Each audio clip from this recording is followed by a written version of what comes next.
52페이지 자 이제 4번에 장부의 마감. 자 뒤로 넘어가셔서 4번에 장부의 마감 이제 보실 텐데요. 자 다시 요 왼쪽으로 오셔서 저희가 이제 수정 후 시산표를 작성하면은 이제 마감이란 절차를 이제 거치게 돼요. 네, 수정 후 시산표를 작성하고 나서 이제 마감이라는 절차를 거치게 되는데 이 마감은 왜 하느냐? 마감은 이제 정말로 우리가 한 해 동안 1년 동안 회계 처리를 해서 여러 가지 작업들을 해서 이제 계정들을 쭉 정리했는데 계정들이 노트, 그죠? 그래서 뭐 현금의 노트, 용역 매출의 노트, 광고비의 노트, 아니면 뭐 임차료의 노트, 설비의 노트 이런 각 계정별로 거래 그 회계 처리의 단위별로 노트들을 쭉 정리했는데 그 노트들을 이제 마감 정리하는 절차를 이제 가지게 돼요. 정리. 마감 뭐라고 생각하시면 되냐면 그냥 단순하게 정리라고 생각하시면 돼요. 정리한다. 그래서 저희가 한 기간 동안의 회계 처리가 다 끝났다. 종료되었다. 그래서 이제 회계 처리를 더 이상 안 해도 된다라고 해서 그 계정들을 마감시키고 셧다운하고 정리하는 과정이라 생각하시면 돼요. 이제 할 게 없어요. 끝이에요, 이제. 그래서 끝났다라는 이제 그 과정을 통해서 끝났다라는 그 신호로서 이 마감이라는 절차를 수행하게 되는데요. 자, 그럼 이제 마감을 어떻게 하는지를 좀 말씀을 드려야 될 것 같은데, 자, 마감이라는 것은 장부의 마감이라는 것은 계정, 장부를 마감하는 거예요. 계정을 마감하는 거예요. 계정. 자, 계정. 그래서 계정으로 오셔서 어떻게 마감하느냐를 살펴보셔야 되는데요. 자, 이제 마감의 절차는 두 가지 종류가 있어요. 첫 번째는 손익계산서의 마감. 손익계산서 계정의 마감이라는 게 있고요. 두 번째는 재무상태표 계정의 마감이라는 게 있습니다. 다시 한번.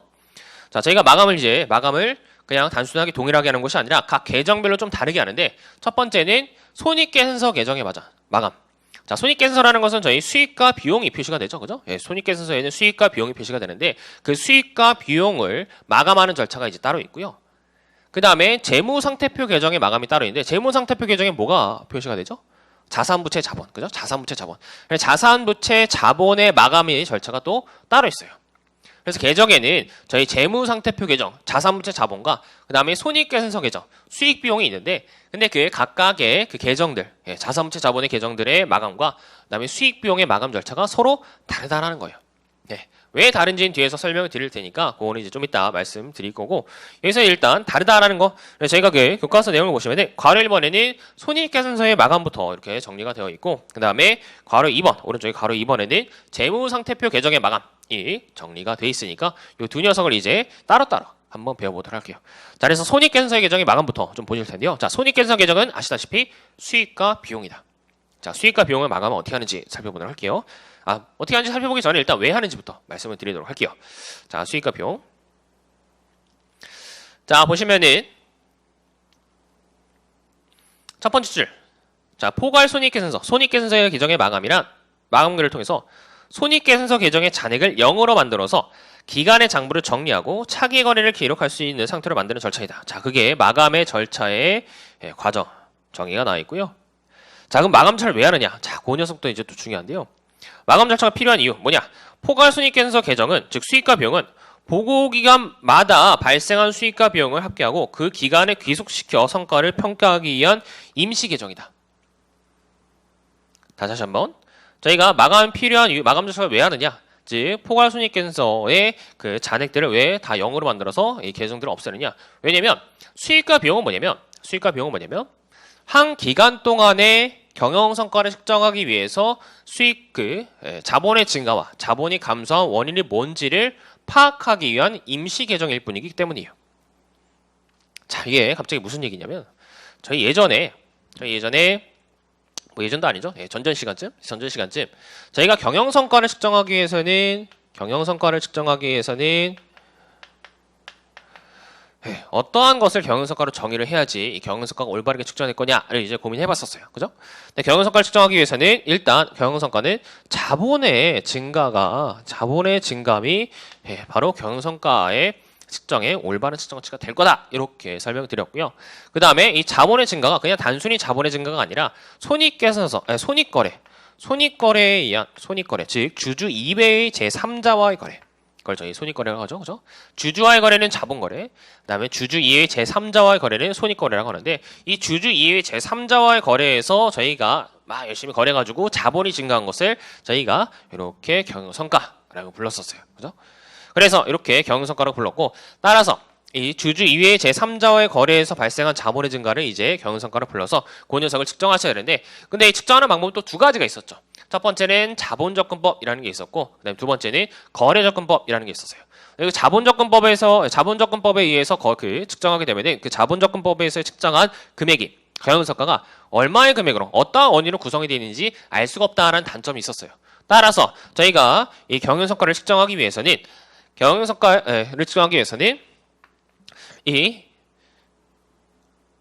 자본의 증가의 발생 원인별로 수익의 각 계정을 써서, 수익이라는 임시 계정을 써서 저희가 이 자본의 증가의 원인을 판별했고요. 그 다음에 자본의 감소의 원인별로 저희가 비용이라는 계정을 써서 이렇게 경영성과의 감소의 원인을 또 파악을 했어요. 그래서 이 수익과 비용은 뭐였다? 결국에는 자본의 증감인데, 다만 그 자본이 왜 증가했고 왜 감소했는지, 어떠한 손익거래에서 증가했고 어떠한 손익거래에서 감소했는지 그 세부적인 원인을 밝혀보기 위해서 저희가 수익과 비용이라는 계정을 쓴 거였잖아요. 그죠? 즉 얘네들은 임시 계정이에요. 임시 계정. 본질은 뭐냐? 수익과 비용의 본질은 자본이에요. 자본이 증가하고 자본이 감소한 거예요. 다만 그 원인을 파악하기 위해서 이름을 살짝 이렇게 다르게 붙인 것일 뿐이지, 얘네들은 원래 뭐다? 자본이에요. 그렇기 때문에 이 녀석들, 이 수익과 비용은 한 기간 동안의 그 발생 원인을 밝혀주고 나면은 다시 어디로 돌아가야 되느냐? 자본으로 돌아가야 돼요. 그죠? 얘네들은 원래 자본이니까. 자본이니까. 자본으로 다시 돌아가야 돼요. 그래서 얘를 다시 자본으로 돌려주기 위해서는 어떤 작업을 거치게 되느냐? 이 수익과 비용을 없애면서 다시 자본으로 돌려주는 작업을 하면 된다는 겁니다. 그래서 수익 계정을 빵으로, 비용 계정을 다 빵으로 만들면서, 그래서 계정 잔액을 0으로 만들면서 몽땅 다 자본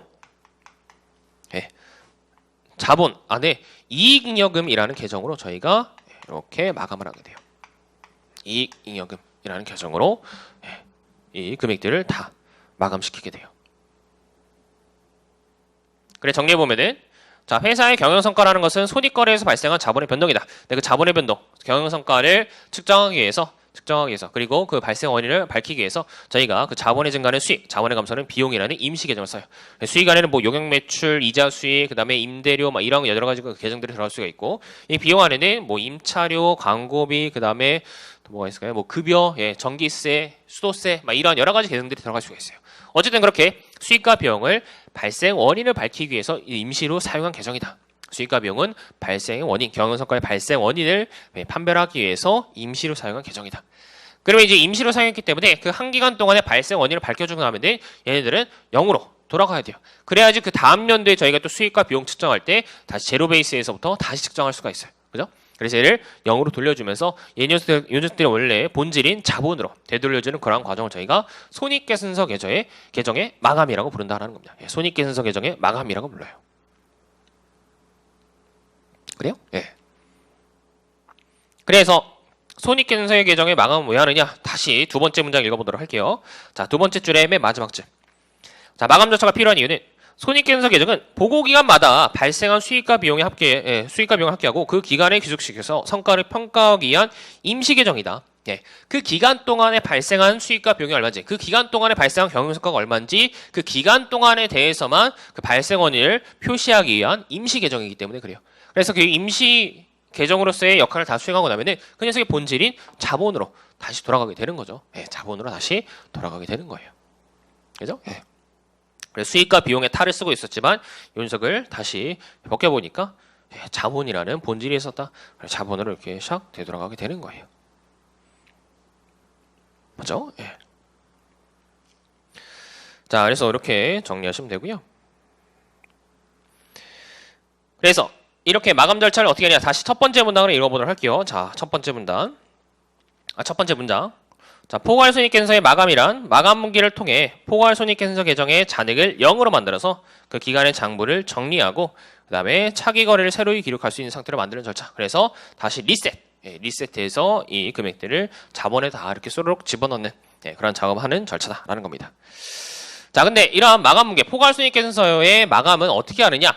그냥 여기 있는 금액들, 수익 계정에 있는 금액들, 그래서 뭐 예를 들어서 용역 매출에 있는 금액들 그냥 싹 다 지워버리고, 다 지우개를 지워버리고 여기 있는 금액들 얼마예요? 25,100원 그냥 다 자본으로 대체하면 되느냐?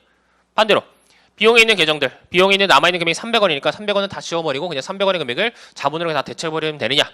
인데 아니에요.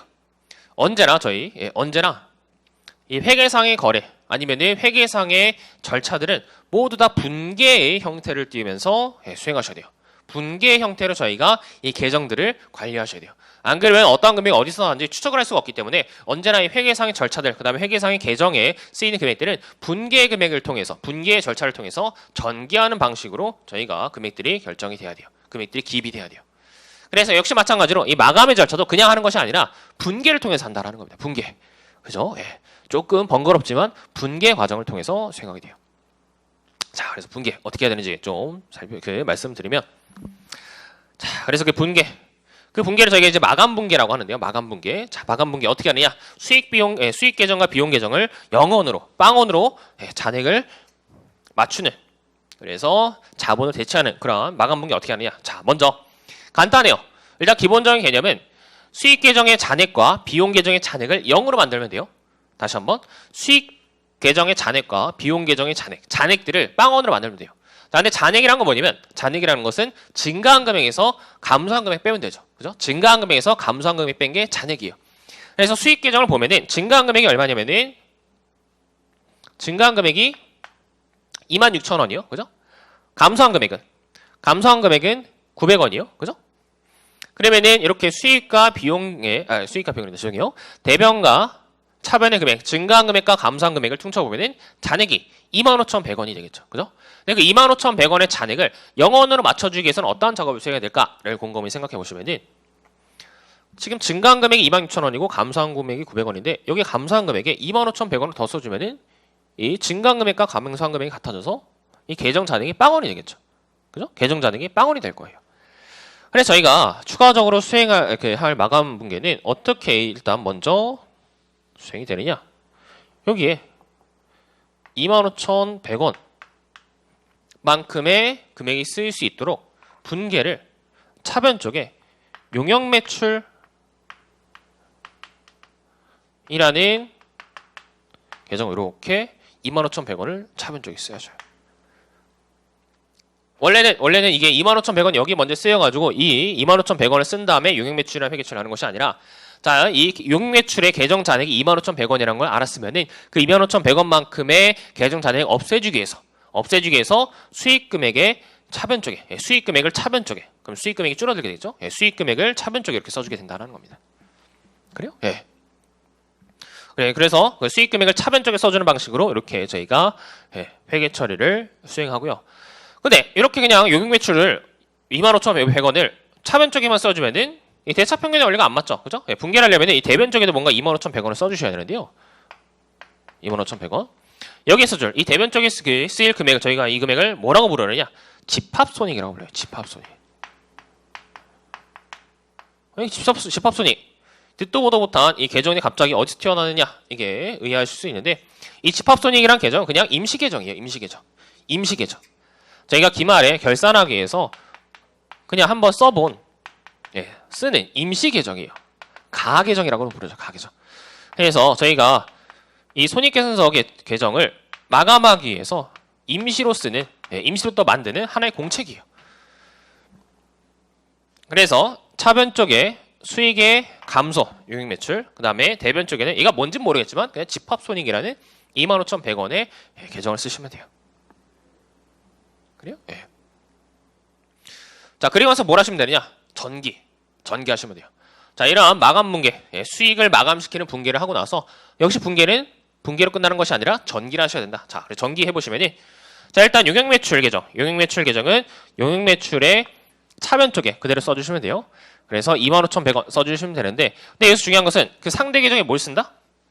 반대되는 계정 명칭, 그죠? 상대 계정이 아니라 죄송해요. 요 계정에는 상대 계정, 반대되는 명칭을 요 계정명에다가 써주시면 됩니다. 그래서 여기다 집합손익 이렇게 써주시면 되겠죠. 그죠?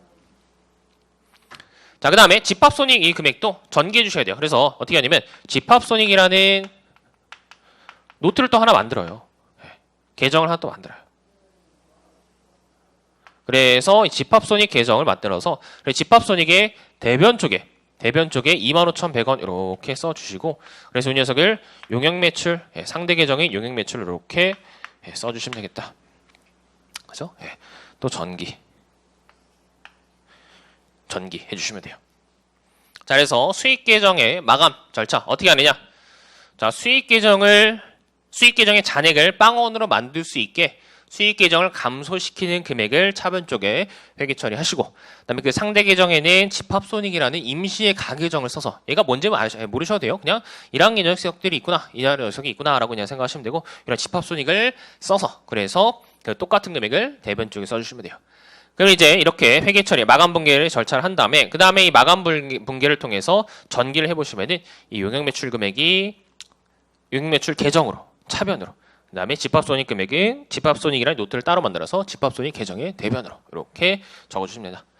자, 그러면 이제 저희가 볼 수 있는 거 뭐냐면 용역매출 계정. 자, 용역매출 계정의 잔액이 이제 그럼 얼마가 돼요? 빵원이 되죠. 그죠? 차변합계 26,000원, 대변합계 26,000원, 차변합계 26,000원 해서 용역매출 계정의 잔액이 빵원이 돼요. 이게 바로 뭐냐? 이게 바로 수익 계정의 마감이에요. 마감. 그래서 마감이라는 것은 이렇게 계정의 잔액을 대변 차별을 맞춰서 계정의 잔액을 0원으로 맞춰주는, 빵원으로 없애주는 이러한 작업을 말한다. 그래서 마감이라고 해서 이 손익계산서 계정의 마감이라고 해서 저희가 그냥 이 계정에 들어있는 금액들을 다 지원해서 그냥 빵원으로 그냥 다 되돌려버리는 것이 아니라 빵원으로 맞춘다고 해도 분계 절차를 통해서 이 계정들의 잔액을 0원으로 맞춰주셔야 된다는 겁니다. 그러기 위해서는 감소 쪽에다가 차변 쪽에다가 이렇게 잔액만큼을 집어넣어 주시면 되겠죠. 자, 그러면은 광고비도 역시 마찬가지죠. 광고비도 역시 마찬가지로 저희가 마감 분계를 해보시면은 자, 광고비라는 계정의 잔액은 얼마예요? 차변 잔액 300원 있죠, 그죠?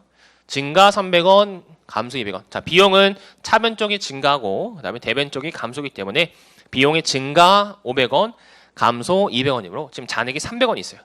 그럼 그 잔액을 없애주기 위해서는 어느 쪽에다가 얼마를 써주시면 되겠느냐? 대변 쪽에다가 300원을 써주시면 되겠죠, 그죠? 대변 쪽에 300원을 써주시면 될 거예요. 그래서 광고비라는 계정의 잔액을 마감하기 위해서는 대변 쪽에 300원이라는 금액을 써주시고 그 반대편에는 또 역시 마찬가지로 집합손익이라는 계정을 또 써주시면 돼요. 집합손익 300원 이렇게. 그래서 이렇게 집합손익의 계정을 쓰신 다음에 또 전기 해주시면은 집합손익 300원 이렇게 써주시고요. 그 다음에 이 집합손익도 여기에 전기, 집합손익 계정에 전기. 그래서 광고비 300원 전기. 그죠? 광고비 300원은 광고비 계정에 300원 쓰시고 대변에 300원 쓰시고 상대 계정에 집합손익 쓰시면 되고요. 이 집합손익 300원인 집합손익 계정에 차변에 300원 쓰시고 상대 계정 쓰시면 돼요.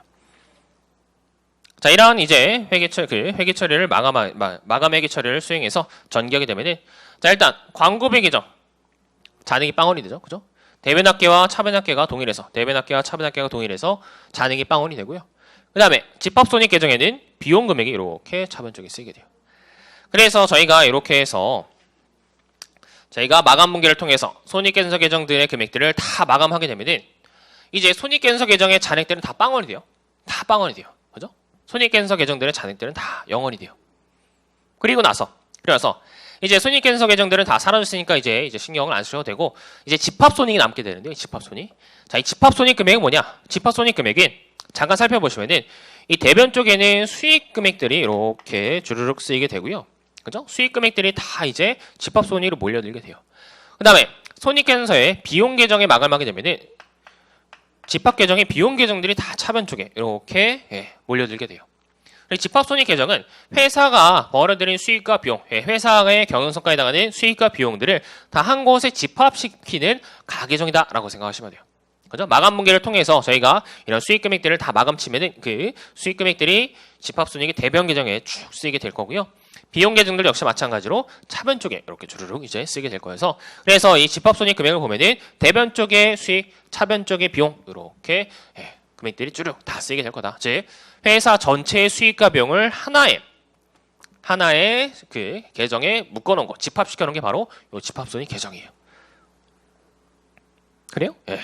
자, 이렇게 해서 집합손익 금액을 저희가 살펴보셨고, 자, 이 집합손익 계정에 이렇게 마감하게 되면 이제 집합손익 계정만 이제 보시면 되는데, 자, 집합손익 계정에 이제 대변 쪽의 수익, 차변 쪽의 비용이 쓰였어요.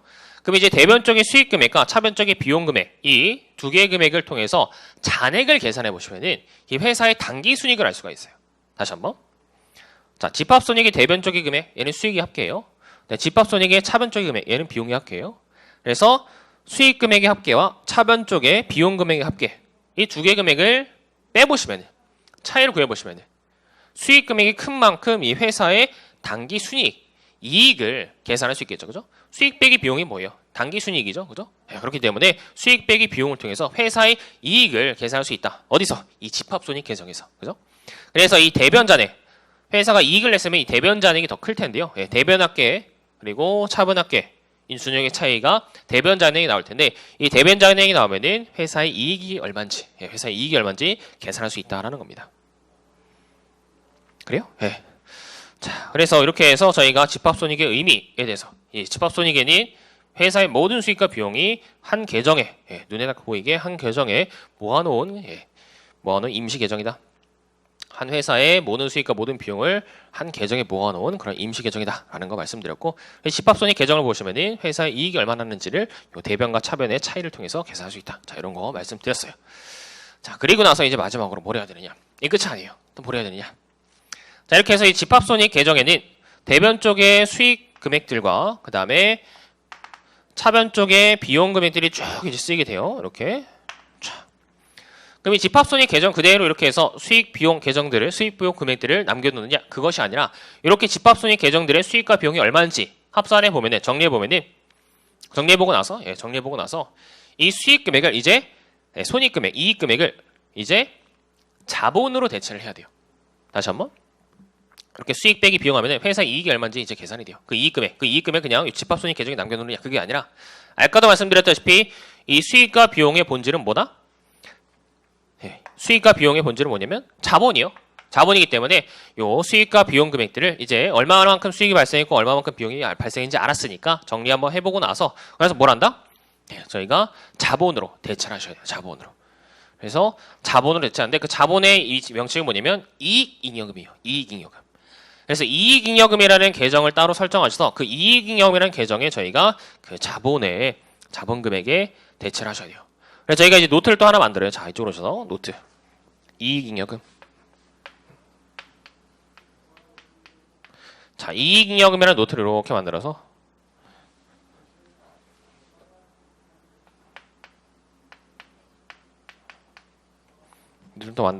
이렇게 해서 이익잉여금 자본, 자본이에요. 자본. 자본의 세부 명칭 중에 하나예요. 자본 안에도 여러 가지 명칭이 있을 수가 있어요. 자산 안에 뭐 현금, 설비, 소모품, 성급 임차료 이런 자산 안에도 여러 가지 세부적인 계정이 있는 것처럼 이 자본 안에도 자본금, 이익잉여금, 주식발행 초과금, 이익준비금 여러 가지 계정이 있을 수가 있는데 그 계정들 중에 하나예요. 그냥 자본의 세부적인 명칭이다라고 생각하시면 돼요. 자, 그래서 어떻게 하느냐? 회사가 벌어들인 이익에 해당하는 금액만큼을 저희가 이익잉여금으로 이제 마감을 해요. 어떻게 하시면 되냐면 마찬가지예요. 집합손익의 지금 잔액이 이렇게 해서 예를 들어서 24,800원이다. 그죠? 요 25,100원 있고 요 300원 있으니까 대변 합계 25,100원, 차변 합계 300원에서 두 개 빼시면 24,800원이 지금 집합손익의 잔액이에요. 그죠? 대변 잔액. 저 잔액 증가 25,100원, 감소 300원에서 24,800원이 집합손익의 잔액이에요. 근데 잔액 어떻게 한다? 없애면서 이익잉 계정에 대체시켜준다. 네, 없애기 위해서는 또 회계 처리의 형태로. 그래서 어떻게 하시면 되냐면 집합손익을 이렇게 집합손익을 차변 속에 써주시고요. 24,800원만큼. 그 다음에 이익잉여금을 이렇게 대변 쪽에 써주셔서 그래서 집합손익 금액을 이렇게 차변 쪽에 전개하시고 그 다음에 이익잉여 금액을 여기 이익잉여금의 대변 쪽에 전개하시는 방식으로. 그래서 여기다가 집합손익 24,800원 이렇게 전개하시면은 저희가 집합손익 계정은 이렇게 해서 24,800원 여기 쓰이면은 집합손익 계정은 빵원으로 마감이 되어서 집합손익 잔액은 사라지게 되고 그 집합손익이 꽂혀있던 회사의 이익에 해당하는 금액이 이익잉여금에 이렇게 자본에 꽂히게 된다는 겁니다. 그죠? 예. 다시 한번 집합손익에도 이제 계정 잔액이 남아있기 때문에 이 계정을 이제 어떻게 해야 되느냐? 최종적으로 결국 자본, 예, 이 손익들의 본질인 자본에 이제 집어넣어줘야 돼요. 자본에 이제 귀속시켜야 돼요. 그러기 위해서는 집합손익의 금액을 0원으로 만들고 그다음에 그 동일한 금액을 이익잉여금이라는 자본에 이제 넣어주셔야 되는데, 그러기 위해서는 집합손익의 계정을 0원으로 마감하기 위해서는 예, 대변합계인 수익금액 그리고 차변합계인 비용금액 이 두 개 금액의 차이, 그래서 24,800원 이 금액을 차변 쪽에 써주셔야지 대변합계와 차변합계가 차변합계와 대변합계가 일치해서 이 잔액이 사라지겠죠. 그렇죠? 그래서 집합손익 금액을 차변 쪽의 금액에 이렇게 써주시고요. 그 다음에 그 동일한 금액을 이익잉여금에다 이렇게 써주시면은 이익잉여금의 자본이, 이익잉여금이라는 자본이 증가하면서 이익잉여금에 이렇게 전기가 된다. 그래서 회사의 이익이 집합손익에서 사라지면서 이익잉여금이라는 자본에 꽂히게 이렇게 회계 처리가 수행이 된다라는 겁니다. 그죠? 예.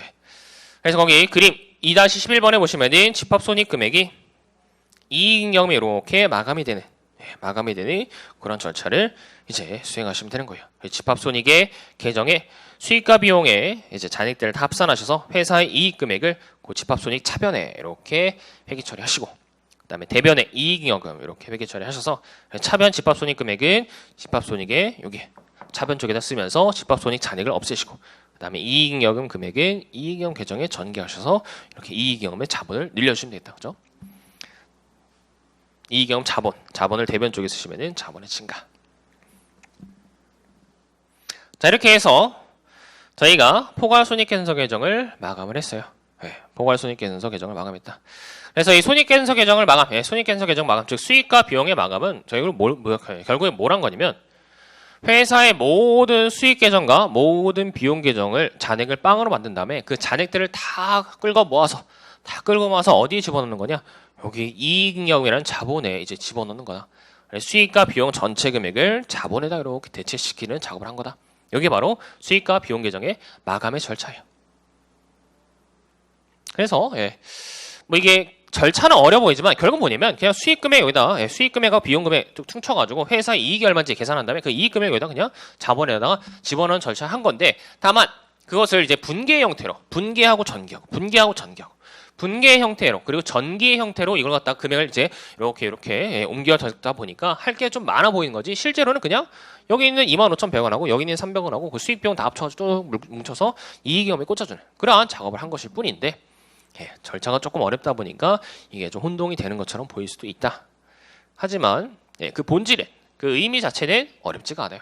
수익 비용은 자본이기 때문에 그 수익 비용 금액을 다 끌고 모아서 자본으로 되돌려준다. 그게 다예요. 그죠? 그래서 너무 어렵게 생각하실 필요 없고요. 자, 그다음에 넘어가시기 전에 잠깐만 한 가지 더 설명드릴 내용은 뭐냐면, 자, 이 경우에는 자 이렇게 지금 회사가 이익을 번 경우, 그래서 수익 금액이 비용 금액보다 더 큰 경우, 수익이 더 큰 경우, 그래서 이익이 발생한 경우에는 이렇게 자본에 마감을 했을 때, 이익잉여금을 마감했을 때 이익잉여금이 증가하는 방식으로 마감이 되게 돼요. 그죠?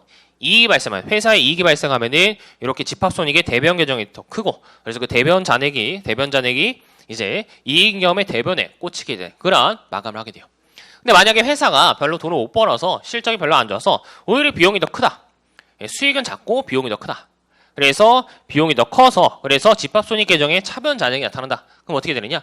이 이익잉여금에도 차변 금액이 대체가 되게 될 거예요. 그죠? 집합손익의 차변 잔액이 더 크면은 이 집합손익을 빵원으로 마감해주기 위해서는 대변 쪽에 집합손익을 써야 되죠. 그죠? 그럼 대변 쪽에 집합손익을 쓰면은 이익잉여금 반대로 차변 쪽에 쓰이게 되겠죠. 즉 이익잉여금이 자본이 감소하는 방식으로 이익잉여금의 회계 처리가 될 거다라는 겁니다. 그래서 회사가 이익을 내면은 이렇게 대변 쪽에 금액이 쓰이겠지만 손실을 내면은 차변 쪽에 금액이 쓰이게 될 거예요. 그죠? 그래서 그 내용도 조금 알아두시면 좋을 것 같아요. 그래서 그 내용이 저희 그 교과서 두 번째 문단에 네 번째 추절에 나와 있어요. 자, 차변 잔액일 경우에는 단기 순손실, 대변 잔액일 경우에는 단기 순이익이 발생한 것이다. 자, 집합손익 계정에 차변 잔액인 경우에는 단기 순손실, 대변 잔액일 경우에는 단기 순이익. 그래서 대변이 더 크면은 수익이 더 크면 이익이고 비용이 더 크면은 차변이 더 크면은 손실이다. 뭐 이런 내용을 적어놨으니까 그것도 한번 참고해 보세요. 자, 이렇게 해서 손익계산서 계정을 마감했고요. 그 다음에 가로 2번. 자, 재무상태표 개정의 마감인데요. 자, 재무상태표 개정의 마감. 자, 가로 2번에 재무상태표 개정의 마감. 자, 재무상태표 개정은 저희가 방금 전 이 포괄손익계산서 개정의 마감처럼 뭔가 잔액을 0으로 만들어주느냐? 그건 없어요. 그건 아니에요. 왜? 이 재무상태표 개정, 현금과 같은 이런 재무상태표 개정은 그냥 이 잔액이 그대로 있는 게 맞는 거예요. 자, 수익과 비용은 그 수익과 비용의 본질이 자본이기 때문에 이제 한 기간이 지나면 자본으로 이제 집으로 가야 돼요. 자기가 태어난 곳이 집으로 돌아가야 돼요. 그래서 수익과 비용의 잔액을 빵으로 만들고 이 금액들을 빵으로 만들면서 그 잔액들을 다 긁어 모아서 이제 이익잉여면 자본에다가 그 금액을 꽂아줬어요. 수익과 비용을 다 합쳐가지고. 근데 이 현금 계정 아니 뭐 설비, 미지급금 이런 자산부채 계정들은 그 자체가 그냥 그 본질 자산부채에 해당하기 때문에 굳이 이 금액들을 영원으로 만들어줄 필요가 없다라는 겁니다. 그래요? 예. 그렇기 때문에 이 자산부채, 자본 즉 재무상태표 계정들은 저희가 마감 절차를 할 때 굳이 이 금액들을 뭐 잔액을 빵원으로 맞춰가지고 잔액을 없애는 것이 아니라 어떠한 작업만 하시면 되느냐? 지금 이렇게 이제 현금 계정을 보면은 현금의 잔액이 얼마인지는 좀 정리를 해야 될 필요가 있어요. 왜냐면 다음 연도에 이제 또 역시 마찬가지로 계정을 사용하게 될 텐데 다음 연도에 계정을 사용할 때 그냥 이렇게 해서 이 계정들을 그대로 두면은 다음 연도에 회계 처리할 때 이 지금 원래 기초에 있는 기말에 있던 잔액이 얼마인지 알 수가 없어요.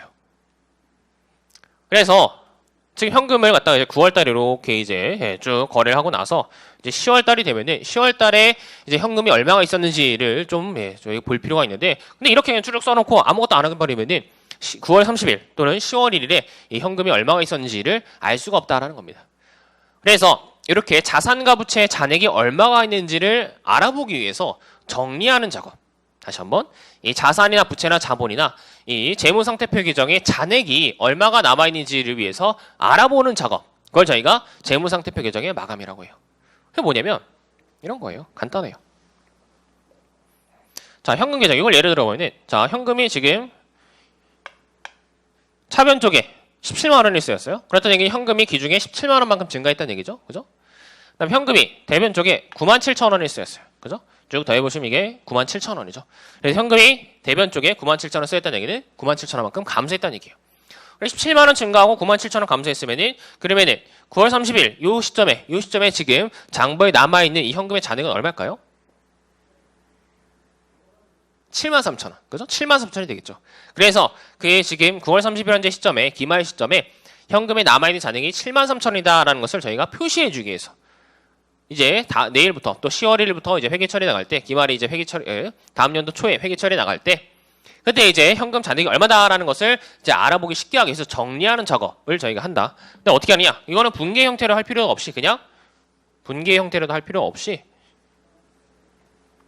그냥 이렇게 줄 하나 그으시면 돼요.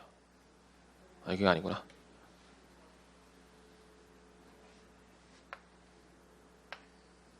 이렇게 해서 그래서 여기다가 차기 2월 쓰시면 되고 73,000원 이렇게 쓰시면 되고요. 73,000원 맞나요? 73,000원. 그 다음에 이 반대편에는 전기 2월 해서 전기에 남아있던 금액이 73,000원이다. 이렇게 해서 그냥 정리해 주시면 돼요. 정리 한번 해주시면 돼요. 그리고 나서 또 이제 여기다가 회계처리를 쭉 해나가시면 돼요. 그래요? 이게 다예요. 그래서 지금 남아있는 금액이 73,000원에서 이거 이제 73,000원만큼 딱 정리해서 대변 차변 합계 맞춰주고 그죠? 대변 차변 합계 이렇게 하면은 이쪽에도 17만원 이렇게 17만원 맞춰줘요. 그죠? 그래서 17만원 17만원 맞춰준 다음에 그다음에 전기에 남아있던 금액이 73,000원이다라고 해서 이제 단기부터 다시 회계 처리해 나가는 그러한 계정의 정리를 하는 작업이 바로 재무상태표 계정의 마감이다라는 겁니다. 그래요? 자, 그래서 재무상태표 계정의 마감은 뭐 크게 별다른 작업이 없어요. 그냥 각각의 계정들을 이렇게 정리 한 번씩만 해주시면 돼요. 그래요? 그래서 그 파란색 글씨로 기말 잔액을 보기 편하게 정리만 하면 된다라고 나와있죠. 그 기말 잔액을 보기 편하게 정리만 하시면 돼요. 그래서 크게 어려운 게 없으니까 이거 한번 이렇게 체크해 보시면 되고요. 자, 그래서 뒤에 이제 예제 11번 계정의 마감은 나오는데요. 자, 계정의 마감. 자, 계정의 마감 보시면요. 예제 11번. 자, 거기 이제 계정 원장들이 쭉 나와요. 그래서 손익계산서 계정들, 수익비용 계정들 쭉 나오고요. 그 다음에 자산부채 계정들 해서 쭉 나와요. 자, 그래서 물음 1번 보시면은 MS웨어가 손익계산서 계정들을 마감하는 회계 처리를 하시오. 물음 2번 보시면은 손익계산서 계정들을 마감하는 회계 처리를 총 계정 원장상 수익비용 계정에 전기하고 그리고 집합손익 이익이익여금 계정을 추가로 설정하시오. 이렇게 나와 있네요. 그리고 재무상태표 계정들을 마감하시오. 이렇게 나와 있습니다. 자, 그래서 저희가 이제 손익계산서 계정들을 마감하는 회계 처리를 한번 해보시면 되는데요. 자, 모든 손익계산서 계정들을 다 마감하지는 않고 저희가 용역매출하고 광고비 마감한 것만 다시 보도록 할게요. 자, 마감원 절차 어떻게 했냐? 다시 한번 복습해 보시면은 자, 지금 용역매출의 계정에는 대변합계가 26,000원, 그 다음에 차변합계가 900원 이렇게 있어요. 그럼 용역매출 계정에 잔액을 빵원으로 만들어주기 위해서는 즉 대변합계와 차변합계를 일치시키기 위해서는 차변 쪽에 얼마가 써야 되느냐? 그 잔액인 25,100원이 써야 된다는 겁니다. 그럼 여기 25,100원을 쓰기 위해서는 마감 분계를 어떻게 하셔야 되느냐? 차변의 용역매출 이렇게 25,100원을 쓰고 반대편에 집합손익 25,100원을 써주시면 된다라는 거죠. 그죠? 그래서 25,100원씩 이렇게 써주신 다음에 그 다음에 용역매출은 용역매출 계정에 전기, 집합손익은 집합손익 계정에 전기 하시면 돼요.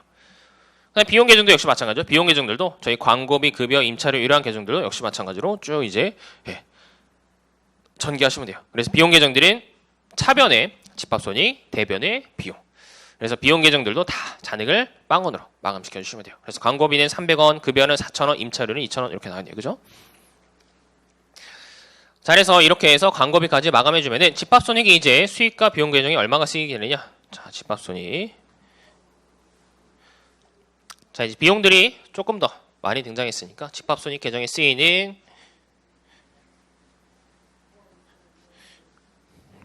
수익비용 금액들은 자, 그 마감 분기에 있는 숫자들을 다 전개하시면 돼요. 자, 해답을 보시면서 해답에 있는 거기 숫자들을 다 전개하시면 돼요. 그래서 집합손익이라고 쓰여져 있는 거 다 전개하시면 돼요. 자, 집합손익 25,100원. 용역매출 때문에 이렇게 집합손익이 25,100원만큼 늘어나게 되었고요. 그 다음에 광고비 때문에 집합손익이 300원만큼 이렇게 쓰이게 돼요. 광고비 다 전개하시면 돼요. 이렇게 전개. 그 다음에 급여 때문에 4,000원만큼, 급여 때문에 4,000원만큼 이렇게 집합손익이 쓰이게 되고요. 그 다음에 집합손익 차변에 2,000원이 있네요. 자, 차변에 또 2,000원, 임차료 때문에 차변에 2,000원만큼 이렇게 집합손익이 쓰이게 된다. 그죠? 예. 그래서 증가는 25,100원, 감소는 6,300원 이렇게 해서 집합손익이 증가, 감소 이렇게 대변, 차변의 금액이 쓰이겠네요. 자, 그럼 집합손익이 이제 잔액이 얼마냐? 잔액이 얼마냐를 살펴보셔야 되는데요. 자, 잔액. 대변 잔액이 대변 합계가 25,100원, 차변 합계가 6,300원. 대변 합계가 25,100원, 차변 합계가 6,300원이기 때문에 두 개 계산해 보시면은 18,800원이에요. 18,800원이 대변 잔액이 나오죠. 그죠? 그죠? 여기 빼보시면은 18,800원이 대변 잔액이 나와요. 그 대변 잔액을 어떻게 하느냐? 대변 잔액을 이제 이익잉여금에 대체하시면 돼요. 자, 근데 이익잉여금 대체할 때도 역시 마찬가지로 분계 형태로 대체를 하셔야 된다. 자, 분계 형태로 대체하셔야 되는데 이 집합손익 잔액을 대체하기 위해서는 집합손익 금액을 개정하면서 마감하면서 집합손익 계정을 마감하면서 이익잉여금 대체하기 위해서는 회계 처리가 어떻게 되어야 되냐? 회계 처리 어떻게 하셔야 될까요? 자, 마감하려면은 대변합계와 차변합계가 대변합계와 차변합계가 일치해야 되기 때문에 차변 쪽에다가 18,800원을 써주셔야겠죠, 그죠? 차변 쪽에다 18,800원 써주셔야 돼요. 그러기 위해서는 집합손익에 대한 마감 분계를 할 때 차변에 집합손익 칸이 없어서 이쪽에 쓸게요. 자, 차변 쪽에 집합손익 18,800원. 그 다음에 대변 쪽에 이익잉여금 18,800원. 이렇게 해서 마감 절차를, 마감 분계를, 집합손익의 마감 분계를 추가적으로 수행해 주시면 된다는 겁니다. 그래서 마감 분계 이렇게 수행하시고 나서 그 다음에 또 뭘 한다? 전기해 주시면 돼요. 자, 그래서 이익잉여금 계정을 이렇게 공책을 또 펼쳐가지고 이익잉여금 계획 공책을 펼치셔서 자, 집합손익의 차변에 18,800원이 집합손익 계정에 18,800원. 이렇게, 그죠? 그 다음에 이익잉여금 계정의 대변에 18,800원, 이익잉여금 계정에.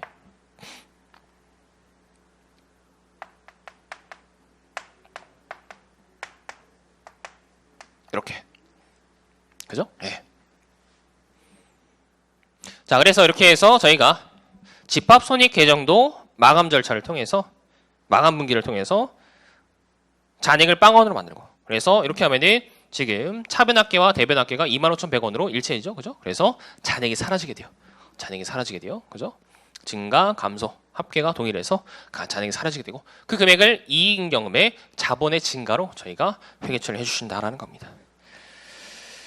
자, 그래서 이익 경험도 이렇게 증가.